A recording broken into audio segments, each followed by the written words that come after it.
characteristic of not happening according to one's own wishes is called anatta lakkhana. Anatta lakkhana. Their occurrence is beyond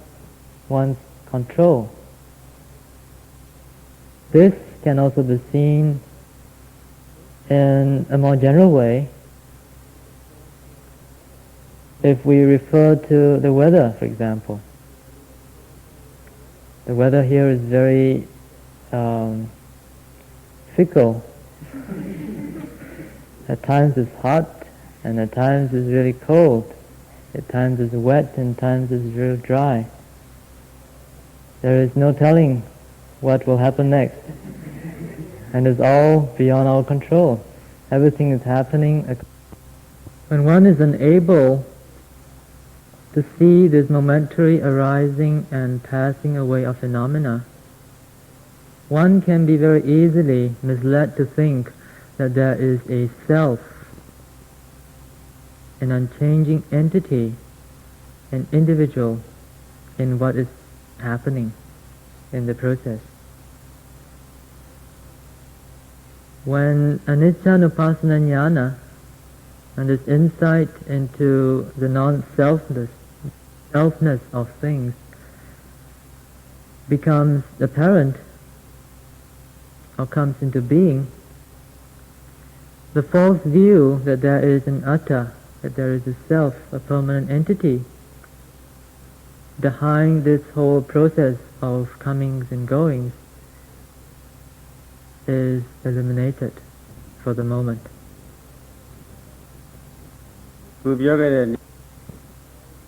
When one is looking at all these phenomena passing away, arising and passing away, especially if the passing away is clear, then one can appreciate intuitively the characteristics of impermanence or suffering or non-self according to one's own predispositions. Understanding, this intuitive understanding of these three characteristics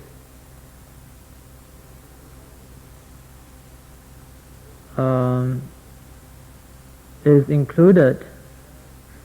in one particular stage of insight called sammasana jnana, which means the insight that arises out of verification.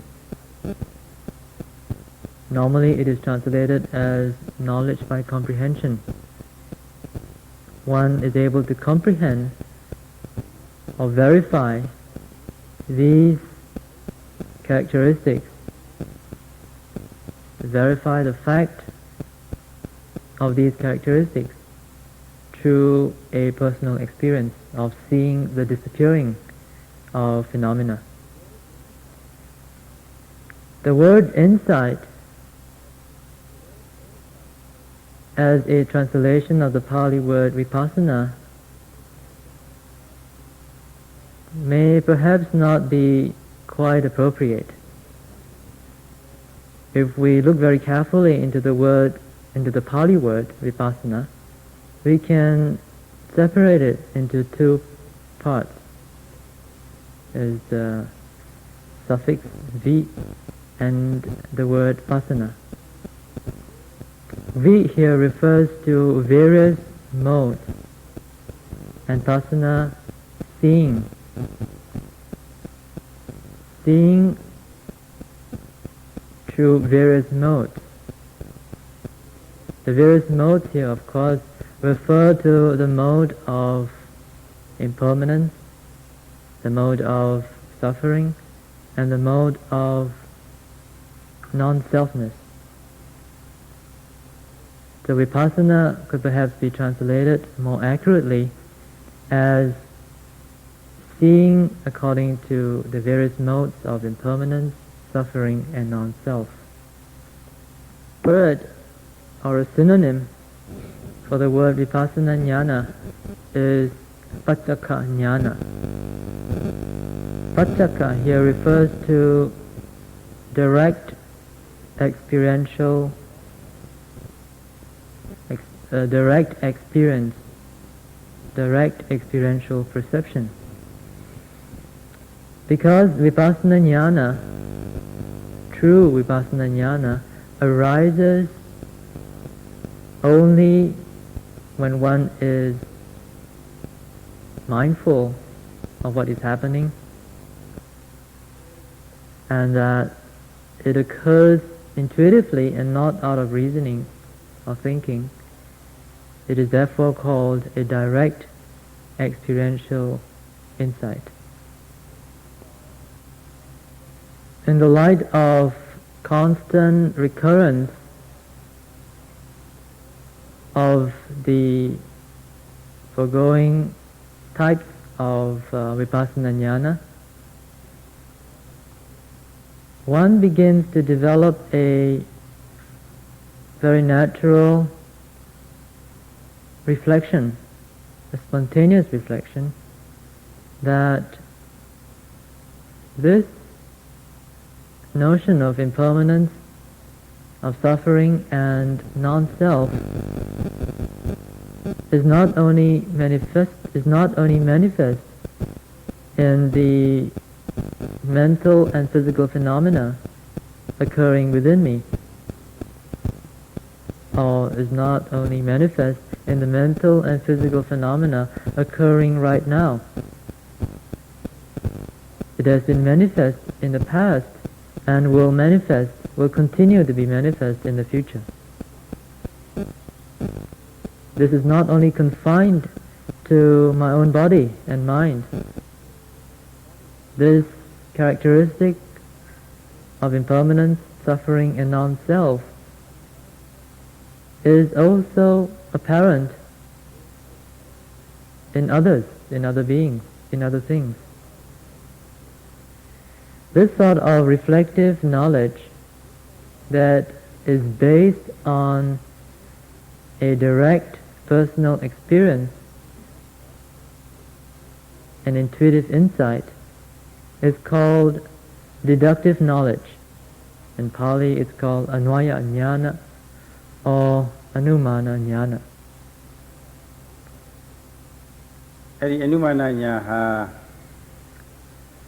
This sort of reflective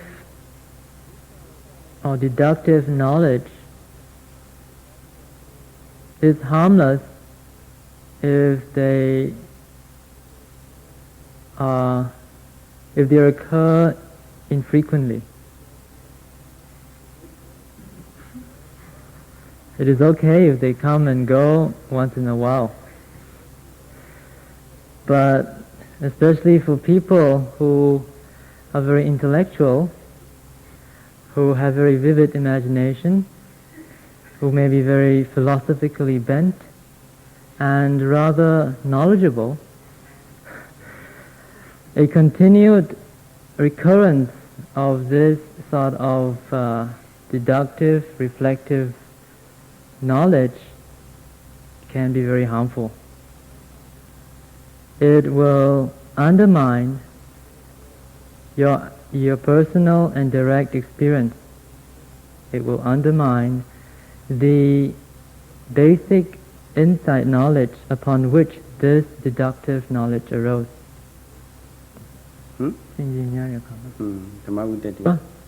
As a consolation,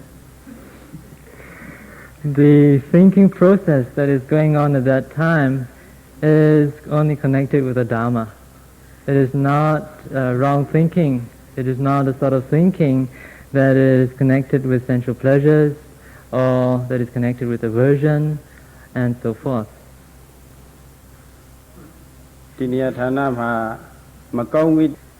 At this point, Sada would like to talk about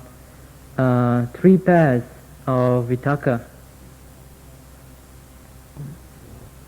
These three pairs of vitakka refer to two groups. one that is the wholesome and one the unwholesome group. The unwholesome group of vitakka refers to that which is connected with sensual pleasure, that which is connected with aversion, and that which is connected with aggression. The corresponding set of wholesome vitakka consists of vitakka that is connected with renunciation, connected with non-aversion, and connected with non-violence. I would like to first of all deal with the first pair of corresponding vitakkas, namely that which is connected with sensual pleasure and that with renunciation.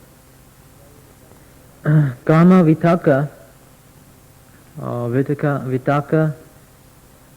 connected with sensual pleasures refer to those thoughts associated with desire or greed that think about sensual objects or about ways and means, schemes to try to gain property and wealth.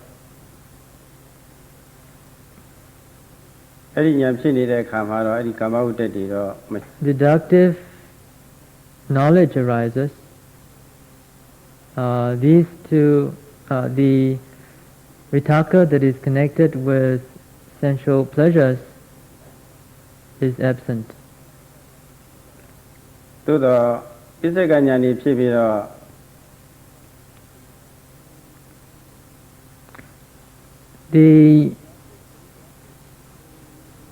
deductive reasoning, the deductive knowledge that comes out of the direct personal experience of intuitive insight can lead to a series of thoughts which may be connected with a desire, a very wholesome desire to renounce the world. Oh, my meditation is great. I'm going to become a monk. I'm going to become a nun. There are thoughts of wanting to make dana, of generosity. Thoughts of wanting to spread the sasana, wanting to spread the dhamma, and so forth. So all these thoughts, although they constitute vitakka or reflection, they do not fall into the category of vitakka that is connected with sensual pleasures. The thoughts which occur, in fact, arise in conjunction with non-greed, which may be also seen as a form of renunciation. Vitakka connected with anger, aversion, actually refers to that state of mind which is very aggressive, the state of mind that wants to cause violence to another person. It is rooted in anger and has a very destructive quality behind it. Non-aversion or non-hatred, on the other hand, refers to this very fine quality of metta, in contrast to the very aggressive and destructive quality of hatred, of aversion. Metta is concerned with the welfare of other beings. Metta is concerned with wishing for the welfare and happiness of others. So when that thought of mind that is associated with metta arises, then we call it abhyabhada vitaka, which means thoughts which are connected with non-hatred. When one has tasted some flavor of the Dhamma in the form of the experiences that was just mentioned, it is not unusual to find thoughts of wanting to share the Dhamma with others, especially loved ones, to want to spread the Dhamma, wanting others to have this same sort of experience that you are having. So that sort of thought is actually connected with metta. It is a thought that wishes for the welfare, for the well-being of others. Sada will now talk about the last pair of vitaka, of thoughts, that which is connected with causing harm, that is a cruel thought, and a non-cruel thought. A cruel thought is one which thinks about wanting to cause harm to others, wanting to oppress, to torture, to torment others. It is in fact another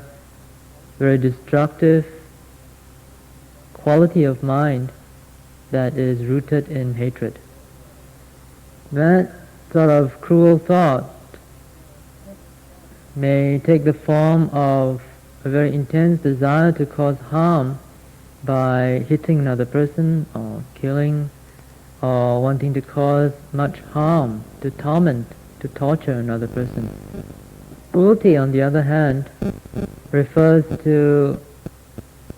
the quality of compassion, of wanting to help others, wanting to relieve others of suffering and distress.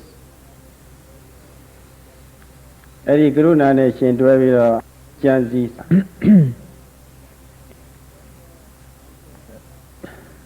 It is therefore obvious that thoughts of non-cruelty refer to thoughts about helping suffering beings, thoughts about seeking various ways and means to relieve beings who are suffering in one way or another. This, if such thoughts are continually recurring, if one reflects on such ideas again and again, this process is called vichara. This is another aspect of vichara,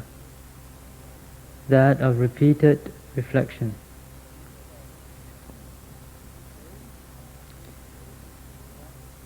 Based on the direct personal experience of intuitive insight, we have seen how the deductive knowledge can occur. As it was mentioned earlier, a fair or an infrequent occurrence of such deductive knowledge could be quite spicy, but in excess, if they lead to a whole train of thoughts that would lead to a whole train of thoughts based on renunciation, or on metta, or on compassion, then one can get carried away. One gets caught in all these noble thoughts.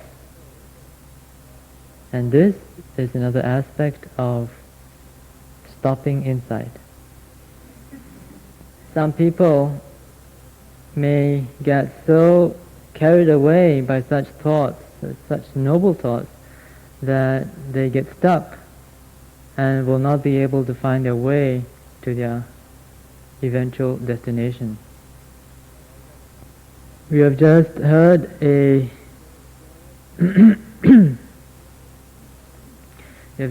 an explanation of how one can get caught in all such noble thoughts, and this as an aspect of staying inside. But Sayadaw says that there are many other cases of staying inside with respect to the second, third, and fourth jhanas. There's still a lot more to say, but this should be all for today.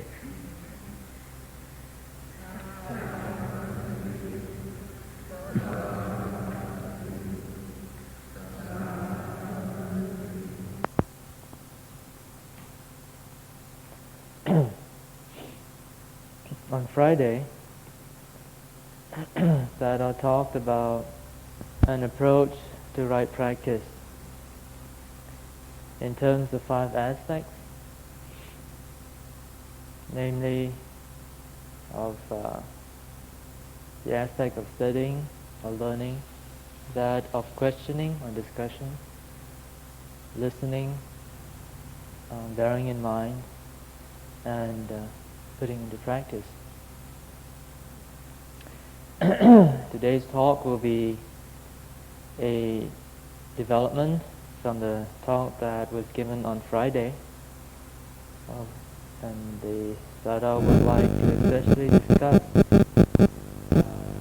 the first 3 aspects of that approach to right practice. One may ponder to what extent study or learning is required before one can walk on the right path, before one can do practice correctly. There are some who say that a great deal of learning is required to a large extent, to a great depth, before one should start practice. And yet there are others who maintain that that is not quite necessary. One needs just some working knowledge, and it will be quite all right to start the practice. So there are various views with regard to the extent of study or learning that is required before one actually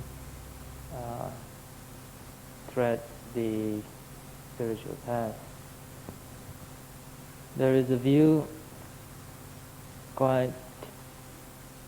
that's commonly shared by most people that if one does not have sufficient knowledge or learning with respect to the way of practice, then one becomes very vulnerable to other people. One could be very easily deceived or fooled by anyone who professes to be an instructor or a teacher. On the other hand, others argue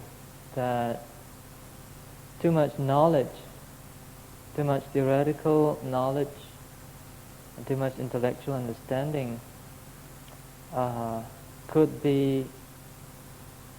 pose to be a hindrance, an obstacle in the actual practice of meditation.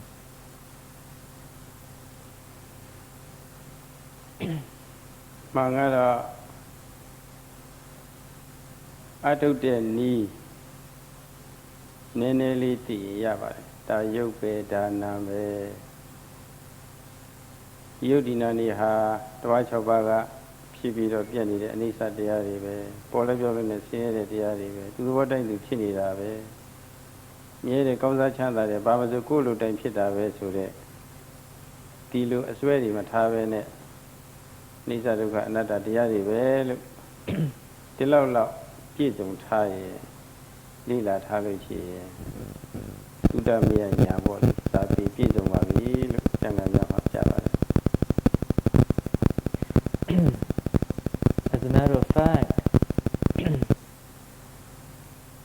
it is stated in the scriptures that only a very basic knowledge is needed for a prospective practitioner. What is needed is just the basic understanding of nama and rupa, of mind and matter, of how these mental and physical phenomena arise and pass away at our six sense doors, or rather how they can be perceived arising and passing away at our six sense doors. It is also useful to comprehend that these phenomena are related by way of cause and effect, and that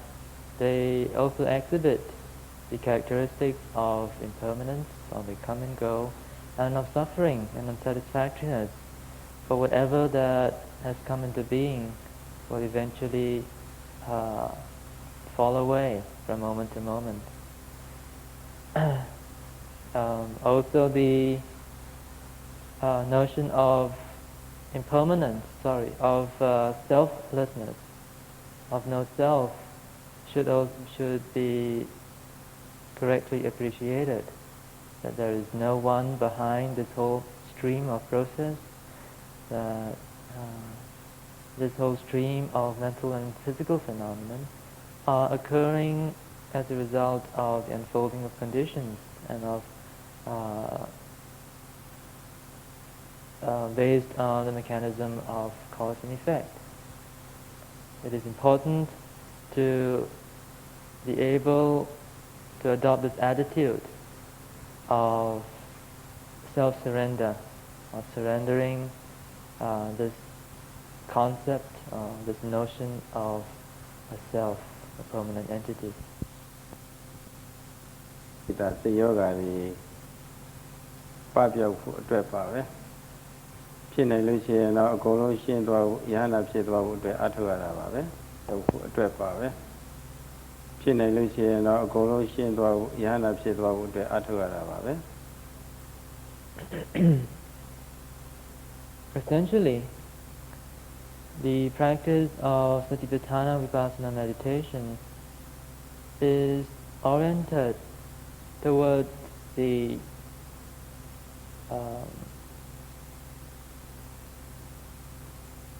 dispelling of greed, hatred and delusion,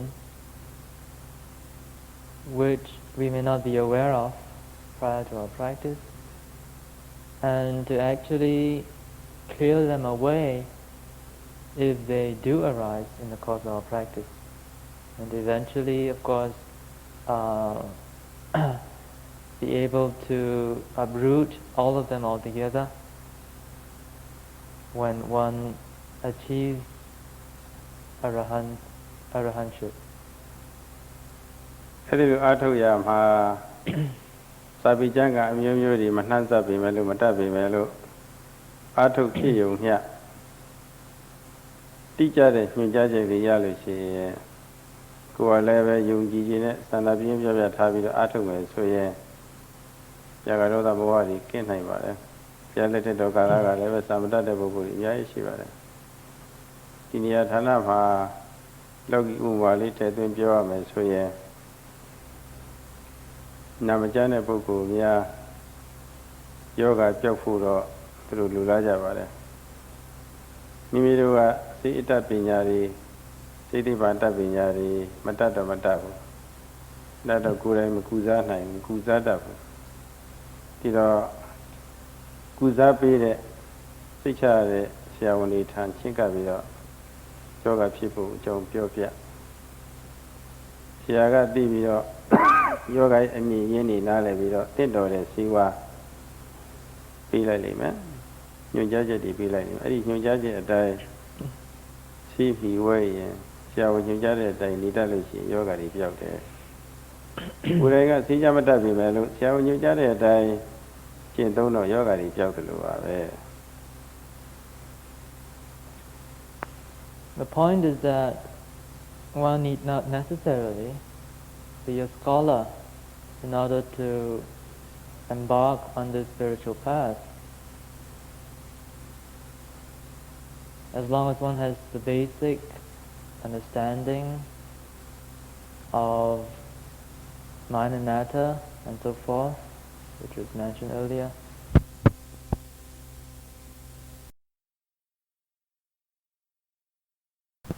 one is well equipped in respect of theory to be able to walk the spiritual path till the end. That is, to achieve a state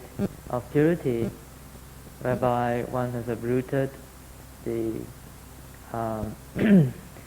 defilements of greed, hatred, delusion, and so forth. This is pretty obvious. Even during the Buddha's time, there were many people, there were many disciples of the Buddha who were not scholars. Indeed, many of them were not at all versed in the scriptures. They just became monks and they got the meditation subjects from the Buddha and they just practiced. And in a short time they were able to be enlightened.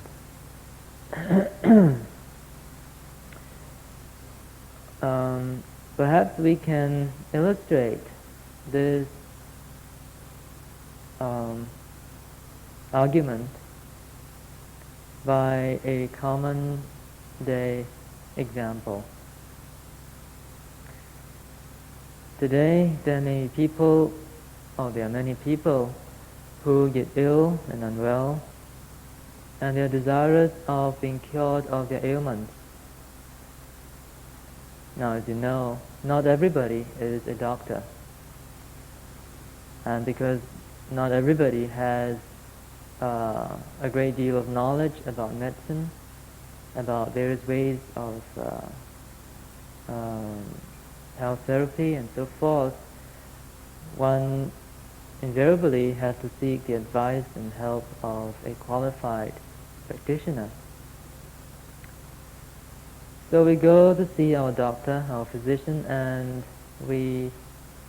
open our heart to him. We tell him what has happened. We tell him of all the symptoms in a very open and frank manner. And our physician will listen to us, take notes, he will diagnose our situation and give us some prescriptions in order for us to help ourselves cure the sickness or ailment that we are suffering from. One need not be a scholar, one need not be a MD, but if we have trust and we follow the prescriptions and advice of our doctor, then we can cure ourselves. ပြီးတော့သာဝေပရိယကတော့တတ်ထိုင်တော့ကောင်းပါတယ်တတ်သလောက်ကိုကသုံးချရလို့ရှိရင်တော့အမှန်အကျိုးများပါတယ်တတ်နိုင်သလောက်သင်ကြားနိုင်ပါတယ်ကိုယ်အတွက်လည်းပဲအသုံးချအများအတွက်လည်းပဲအသုံးချနိုင်ပါတယ်အထူးအားဖြင့်ကိုယ်တစ်ဆင့်ပရိယမကင်းတဲ့သာဝေမကင်းတဲ့လက်တွေ့သင်္နာပို့ချမဲ့ပုဂ္ဂိုလ်တွေဆရာလောင်းနေဆိုလို့ရှိရင်တာပြီးတော့မှလိုအပ်ပါတယ် However, this does not mean that anyone is putting down the actual study of the scriptures. Studying the scriptures, gaining a deeper knowledge and a more intellectual understanding of the Dharma is indeed very useful. It is especially useful for people who intend to become teachers. For a thorough intellectual understanding of the Dharma is almost a pre-requirement, a prerequisite for someone who wishes to teach others. And so we can see that study by itself could be very useful for oneself as well as for other people. ဒါလေးနဲ့ပတ်သက်ပြီးတော့လောကီဥမာနဲ့ရှင်းပြီးတော့ပြောချင်တာတချို့ကျမ်းမာရေးလိုက်စားတဲ့ပုဂ္ဂိုလ်တွေဟာစိတ်ပညာပွဲတော့မရပါဘူး။ဒါမှမဟုတ်ကျမ်းမာရေးနဲ့ပတ်သက်တဲ့အကြောင်းအရာတွေတော့ပေါ့လေဟိုစာဖတ်ဒီစာဖတ်ပါတယ်။ဒီအကြောင်းအရာလေးတွေလည်းပဲရပါတယ်ဒီစိတ်ဟာ formula ပဲလို့ရှိတယ်ဆိုတာဒီလိုလည်းပဲသူတို့လေ့လာကြပါတယ်။အဲဒီလိုလေ့လာထားတဲ့ပုဂ္ဂိုလ်တွေဟာတစ်ချိန်နာမကျမ်းဖြစ်ရင်စိတ်ချရတဲ့ဆရာဖြစ်ပေမဲ့လို့ဒီစိတ်ကformula ပဲလို့ဘာနဲ့ဘယ်ယောဂနဲ့တင့်နေစသည်ပါဆရာပေးတဲ့စိတ်ချလက်ချပါလိမိဝဲရမယ်အစားဒီစိတ်ထဲမှာပါဠိညာတွေပါတယ်စိတ်ကပါဠိလွန်ခဲ့တဲ့စသည်ပါလိဝေပါပြီးတော့ပါလိညှင်းဆန်ပြီးတော့စိတ်မှမစားတာတွေလည်းဒီလိုလည်းရှိတတ်တယ်ပြီးတော့အဲ့ဒီလိုကိစ္စတွေမှာကိုကကျွမ်းကျွမ်းကျင်ကျင်မရှိလို့ရှိရင်ဆရာပေးတဲ့ဆေးကိုယုံကြည်ခြင်းနဲ့ပေါ့လေဝေပါမဲနဲ့မိခွဲလို့ရှိရင်ယောဂပျောက်သွားတယ်သူက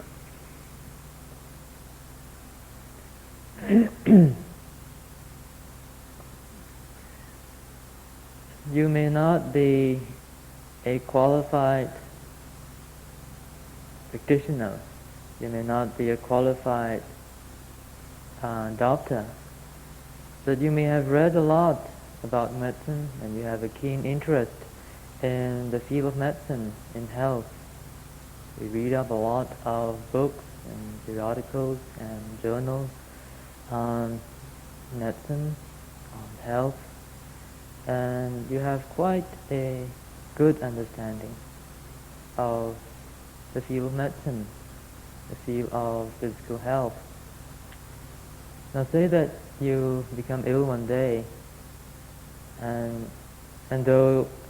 you may be quite versed to some extent with respect to medicine and physical health, nevertheless you are unable to cure yourself as you have not had any professional qualifications. So you go see a doctor, and the doctor diagnoses your case, gives you some prescriptions, you take it back home, and you look at some of the medicine, some of the drugs that he has given you, and you look through and you examine the formula, and you start to analyze the situation. You start to be too clever, and you begin to have different views, and perhaps you feel that, well, this medicine should not have been prescribed, maybe something else would have been better for me, and so forth.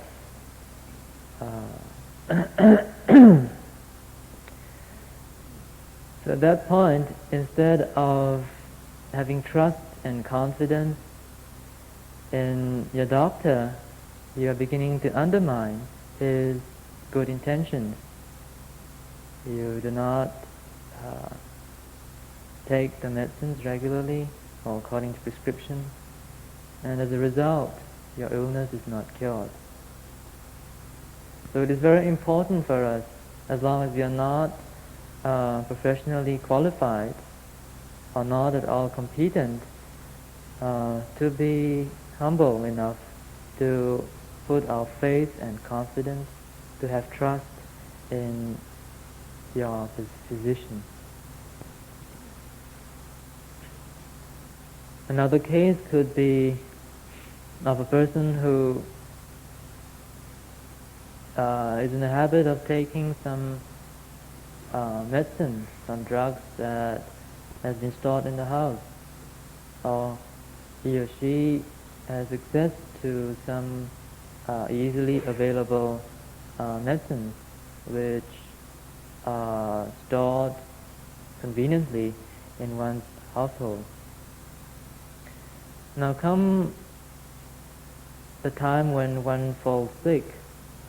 then one goes to see one's doctor and he prescribes a course of treatment for us.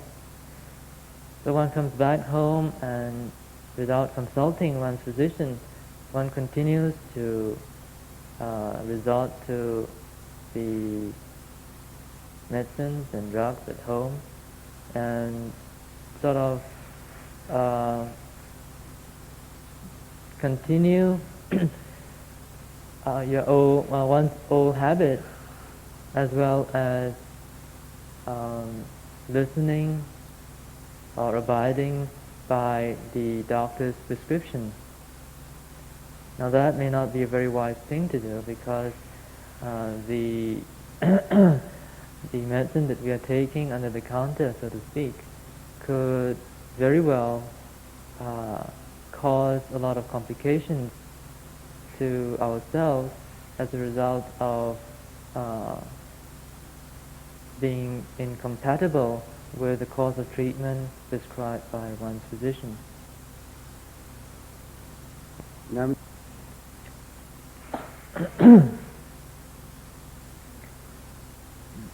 In the treatment of patients, one can see the difference between treating a patient who has some general knowledge of medicine, but not quite enough knowledge to qualify to be a professional, and the treatment of a patient who is completely ignorant about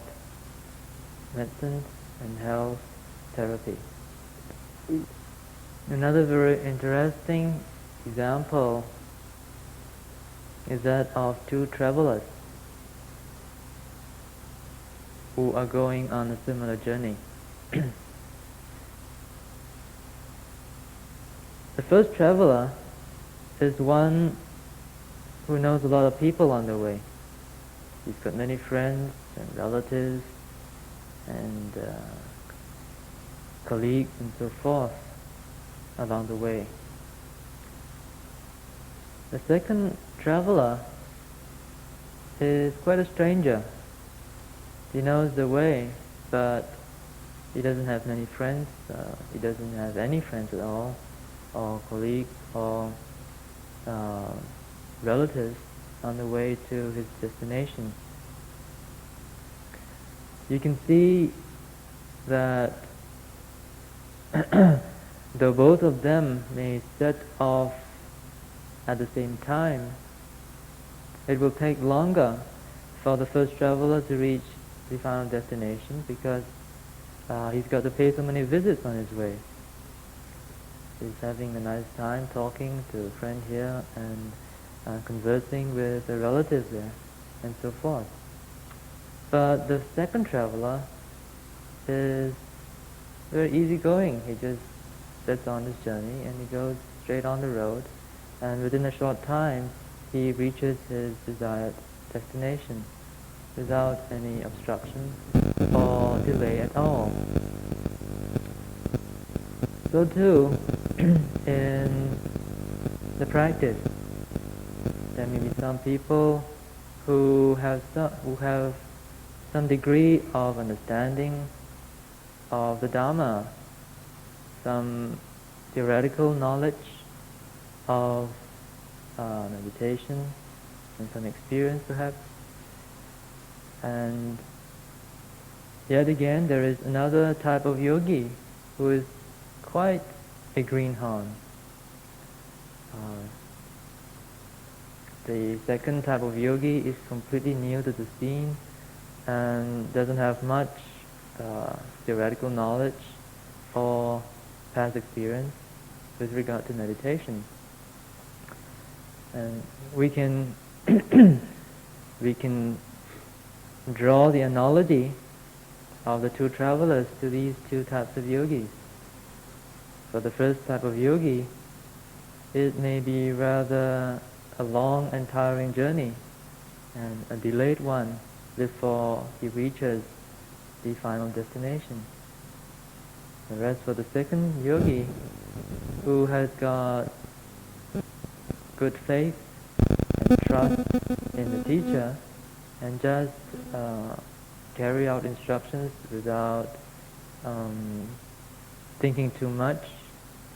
will be able to reach the desired destination in no time at all.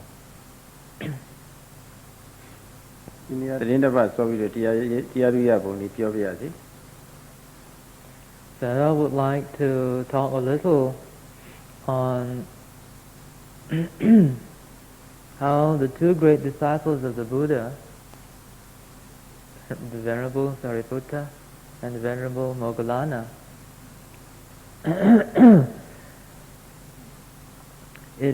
it may be interesting for you to know that Sariputta,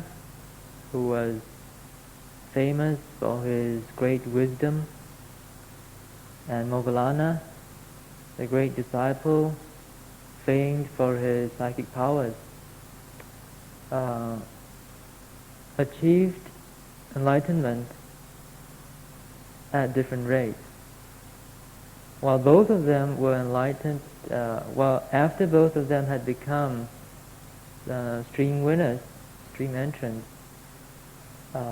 it took Sariputta 1 week later to become an arahant compared to Moggallana.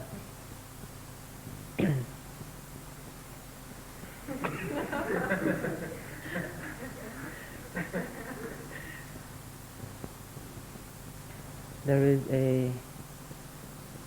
common myth that intelligent people tend to always be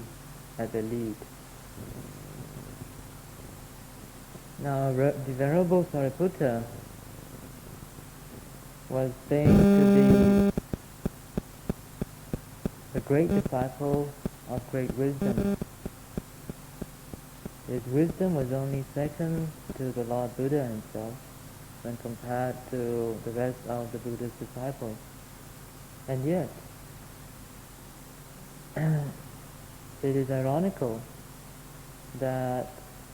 he should attain enlightenment a week later than Moggallana.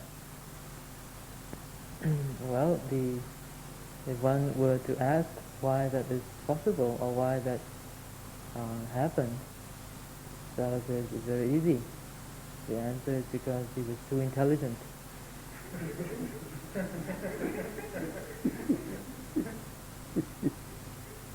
He was too clever. Well, before going further into that very interesting event, Dada would like to draw your attention to the life of very important persons, of important dignitaries, of presidents and prime ministers and kings and queens and so forth. Such very important people find it very difficult to want to take an evening walk, for example. It's not so easy for them to leave their abode. In order to do that, they have to, first of all, inform their security guard, and they will have to make all the proper arrangements to ensure that there is top-level security when these very important persons step out for a very simple evening walk. And you can see that the reason behind this difficulty is because there is too much protocol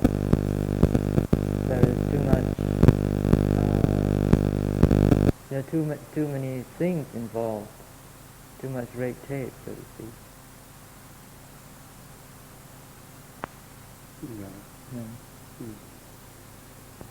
Well, it seems that because of the super intelligence of the Venerable Sariputta, he used to get caught up in a lot of thinking whenever he discovered an interesting experience in his meditation. It seems that if he were to encounter a very unusual experience, he would reflect on it and look at it from 1,000 viewpoints. What a thin doors were needing in Tonda 202 Sarwin and Letty body, when just cheaper. Take it in Jiva. For Sariputta, however, since his reflection on his experience was based on very intelligent knowledge and understanding of the Dhamma, it was okay for him. Simangula Guramiagaro, Nyanga Majisharo, Nyagisa Miao, Dilobo, Dilopa, Suicide, Tida, Piosa, the body, Yuna time I looked at it. Yuna day looked at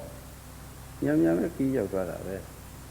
Particularly Nyamachi or Nyagisa, near it, near a local kilo, Yamaki of And since the Venerable Moggallana was not so brilliant, he did not think too much. Whenever he had any unusual experience, it would be very simple for him. He just notes it and let it go. And another one comes and he notes it and it goes. So it was a very simple task for him to get enlightened.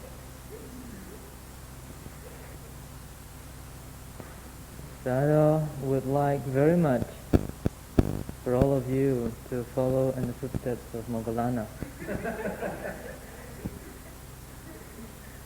And he has reason to be so concerned about your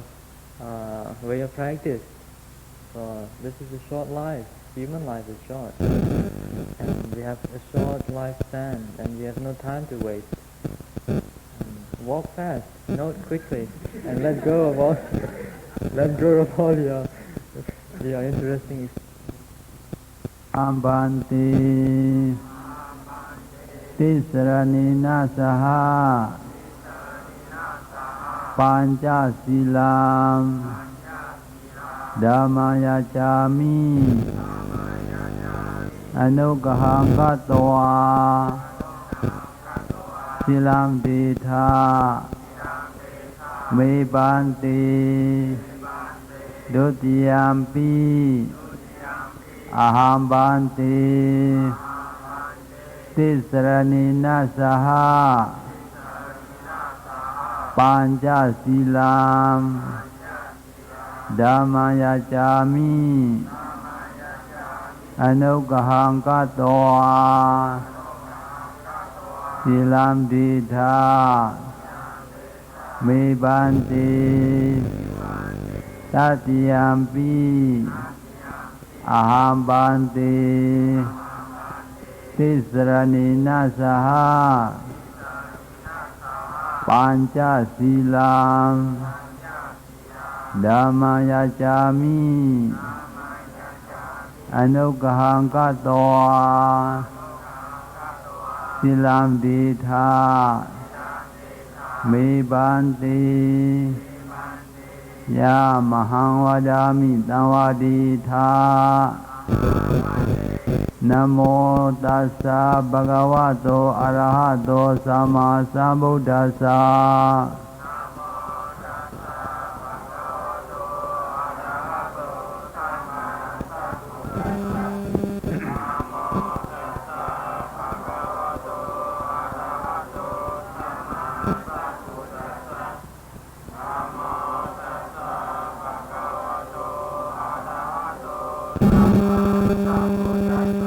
Buddham Saranam Gacchami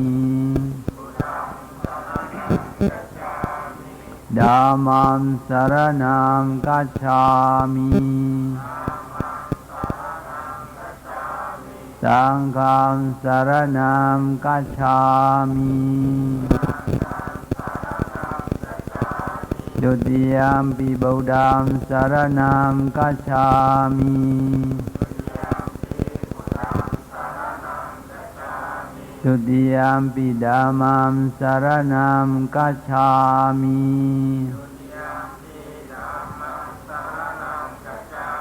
Dutiyampi Sangham saranam gacchami Tatiyampi Buddham saranam gacchami Tatiyampi Dhammam saranam gacchami Tatiyampi Sangham saranam gacchami Tisarana kamanam paribonam Panditabhivamsa Viramani Sikkhapadam samadhiyami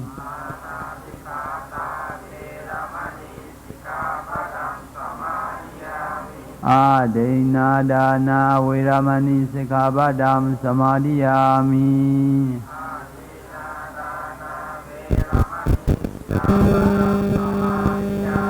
Kamesu Micchācara Viramani Sikkhapadam samadhiyami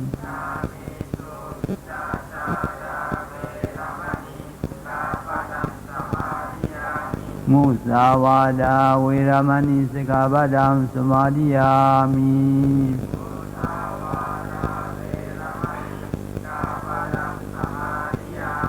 Sura Miraya Majja Pamadatthana Viramani Sikkhapadam samadhiyami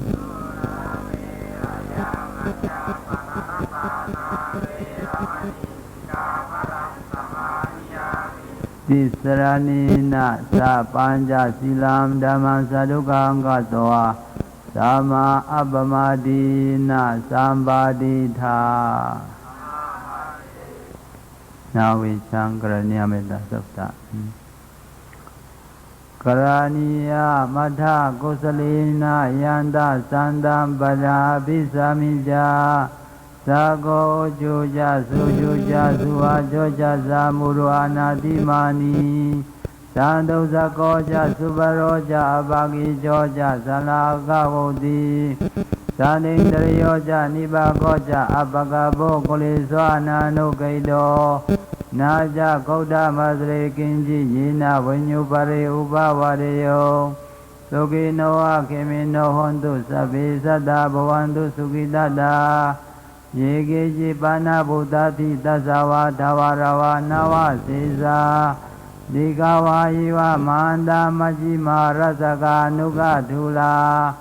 Deitawa Iwa Adeita Iwa Duri Vasanti Aviduri Buddhawa Sambhavesiwa Sabi Sada Bhavantu Sugidada Na Baro Varaniko Veda Nadi Manita Karasi Naganji Vyarosana Badika Sanya Nanya Manyasa Dukha Mitya Madaya Daniya Buddha Mayusa Eka Buddha Manurake Evam Bisabha Buddhisu Manasam Bohai Abharimana Medanja Sabaloka Sami Manasam Bohai Abharimana Oda Dosa Tireyanja Asambada Avirama Sabadam Deitanjara Nisino Vasya Nova Yavadasa Vigata Mido Idasati Aditya Brahma Midam Vihara Midamahu